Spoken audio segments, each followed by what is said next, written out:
Hello and welcome to the final episode of the Cougs and Sport Management podcast. Our guests today will be graduating in May as they spent this semester working on their final internships. Welcome, Haigh and Will Millick. It is a great feeling to finally be done and have accomplished what we have. Megan, how was your spring semester?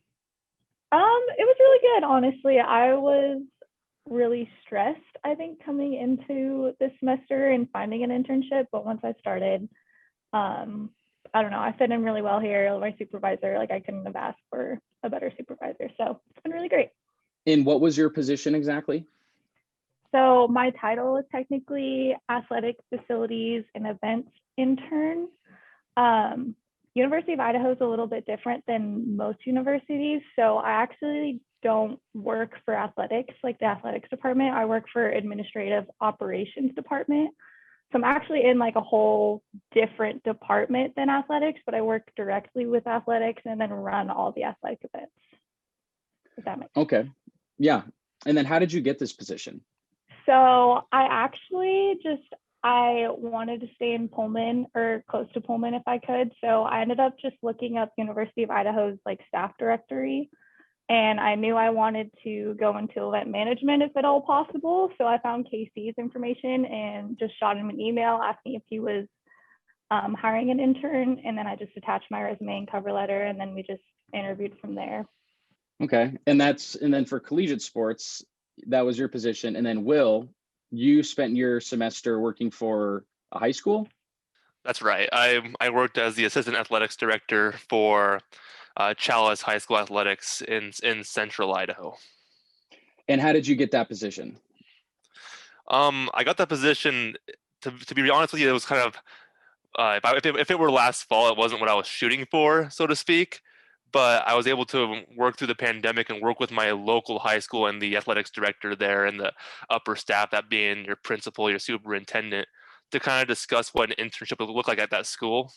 And I was able to work together with them to develop an internship, and I ended up securing it. And then is that something that you hope to work in high school athletics, or are you looking more towards other areas of sport management? Upper athletics administration, yes. At the high school setting, probably not. I enjoyed it. The kids were awesome. The staff was awesome. But I'm looking for college. Okay. And what was one of your favorite moments from this internship? Oh man, I have several. So this is not a slight to the program, but they haven't won a men's sporting event in 2 years. And so it was kind of rough going in. I knew what I was getting into. Some of my duties involved announcing and doing stadium sound. So I was involved with these kids in live game, and I knew it was going to be a not a great record. And in my last day of the internship, they got their first win in the 2-year span. And then, so as an assistant, is it assistant or assistant to the athletic director? What was your main duties? Like a typical week, what would it look like? My main duties are mostly they looked at my resume, and it's kind of just there's so much interdependentness on each other in the department that they kind of looked at what I was good at, and my main hours in the week were based on that. So I was good at design, so they had me do a lot of hours behind the computer doing design work, whether that be rosters, schedules, that could be game day images, that could be posters, all sorts of things. And on game day, I got experience in some event management, like setting up, taking down facilities. A lot of I was on the phone quite a bit, talking with athletic directors about concerning travel, and then in game, I was your announcer.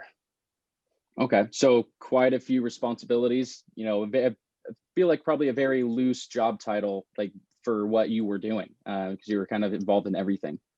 So Megan, what was one of your favorite moments from your internship?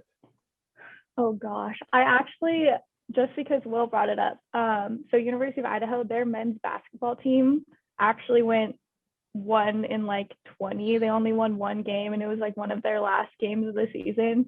So I kind of know how you feel. Went to a lot of men's basketball games and saw them lose by 30 plus a lot. But it was really awesome to see them finally pull out a win. And it was their homestand. It was for their senior night. So their seniors finally got a win. So that was pretty cool. We'll just go with that. Okay. Yeah. So as for the fun things and, when your favorite things from the internship, did Megan, did you encounter any situations that you were taught, like any bad situations that you were taught how to handle from the classroom? And if not, is there something that you wish you would have learned? So I actually got the chance to run a couple of the men's basketball games on my own. So Casey wasn't there and I was the game manager. So if anything went wrong, like it was my responsibility. And our DV Sport like replay system went down. And so I had to kind of troubleshoot that, not knowing anything about tech. So I don't know. I think like mostly what helped me in the internship was like my job working through UREC, or even like the event management student supervisor position. But I would maybe say like in some of the like our management class with Wong, maybe just like stressful situations, and how to handle that a little bit better, I guess. Yeah, to minimize kind of the anxiety and stress of the situation. Yeah, exactly. Okay, and then Will, I mean, I'm assuming something probably went wrong with everything like you were involved with. Is there same question for you as I just asked Megan? Did you encounter any situations that you didn't know how to handle or that you did know how to handle? Well, let me tell you. I had this situation where I was in the aftermath of it, involved in terms of trying to clean up the mess. Um, there was a situation. So it was the 1A Division One boys basketball district tournament, which is like postseason. It's not state yet. It's still Idaho's broken the district, so it's kind of the regionals tournament sort of situation between three schools. One of the schools hosts. And at the game, my team Chalice, had already been eliminated, and or was about to be eliminated, and they were playing against a third school called Grace. And two different schools joined their student sections together to heckle the third team at the neutral site facility. And parents got frustrated. And after the game, there was an altercation between the parents of that third school and the AD of the host school. That ended up, it wasn't the AD involved, but it got taken outside. And there was kind of a minor melee that resulted in the AD of that third high school getting contact to him. And at the end of the day, I got there, announced, and left, so I didn't get to witness any of it. But I ended up on the phone back in Chalice, calling everybody, trying to figure out what happened, communicating with everybody, and trying to figure out what the next plan of action was, because I was getting called by the head of officials from the IHSAA and all sorts of things. Now I had to make some quick decisions or help make decisions. I got to use a little bit of Dr. Wong's 468 decision making stuff, to try to figure out what the course of action was. Actually, they wanted to move it to Chalice, but we were one of the schools involved in that student section. we were kind of in that combined student section, so it didn't make sense really. So we moved it to a true neutral site outside of the three high schools, which they probably should have done from the very beginning.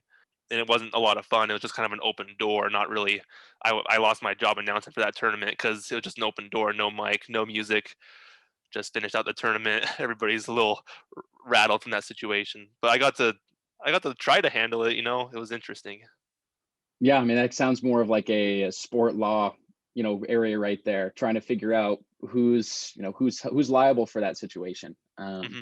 And then Megan, how has your experience in this position expanded your perception on the sport management industry or the sport industry? Is working in sports all that it's cracked up to be?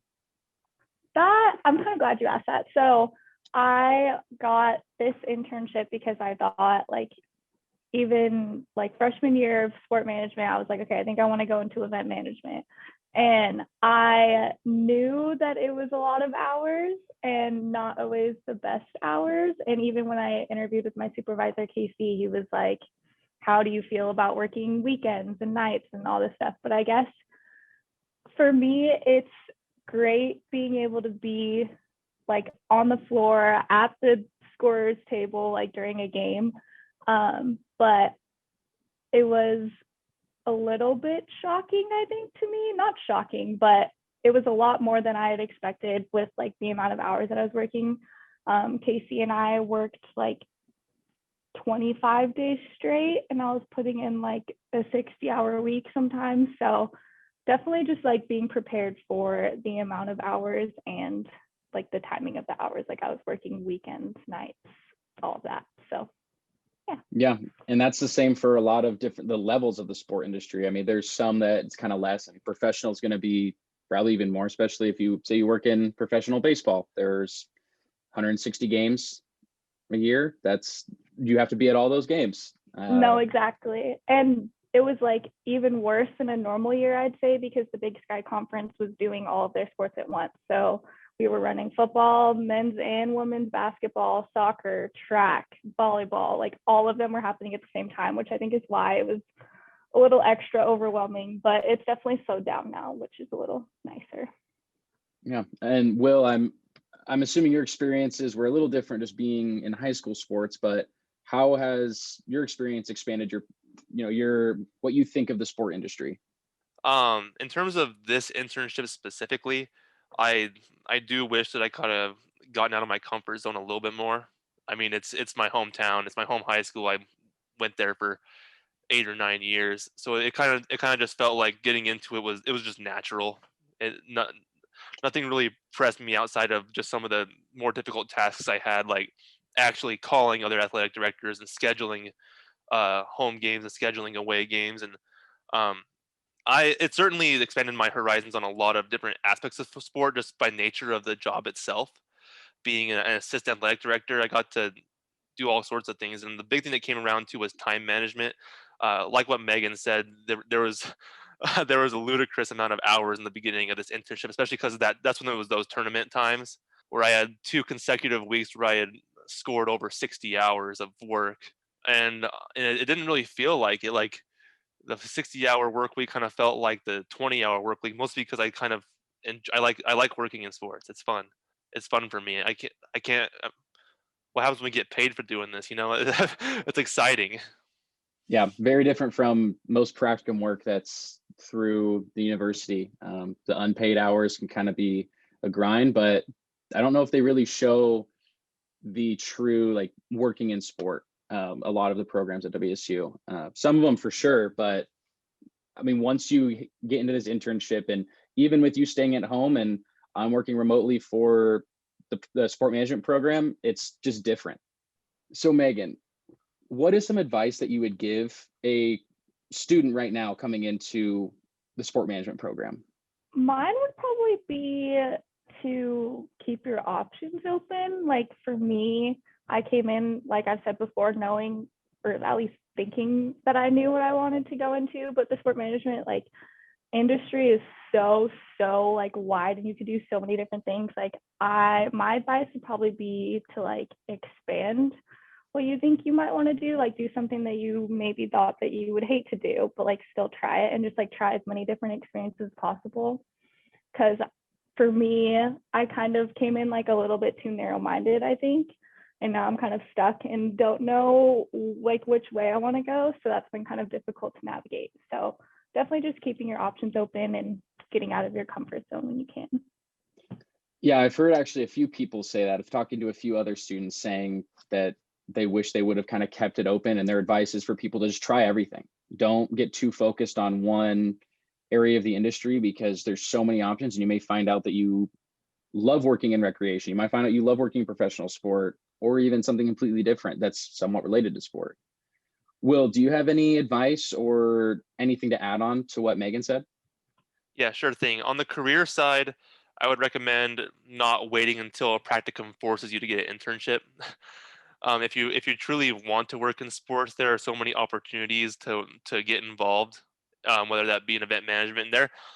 At the beginning, they're not glorious jobs, so to speak, but the more years you get in it, you might be able to get into a more like decent internship by the time you graduate college. Um, I certainly wish I would have been involved my freshman year uh, in different sports roles. And then on the academic side, I recommend that you get to know the professors a little bit, actually stay after class, and not necessarily hang out with them, but like ask them about their lives a little bit, get to know them, have them get invested in you and get invested in your work. It certainly makes the sport management program a little bit easier, and also it just makes it a little more personal. Yeah, I mean, both great advice to students. That's things that I wish I would have known, things I wish I would have had someone to tell me. And I guess that's kind of why we're doing this. But it looks like that's all the time we have today.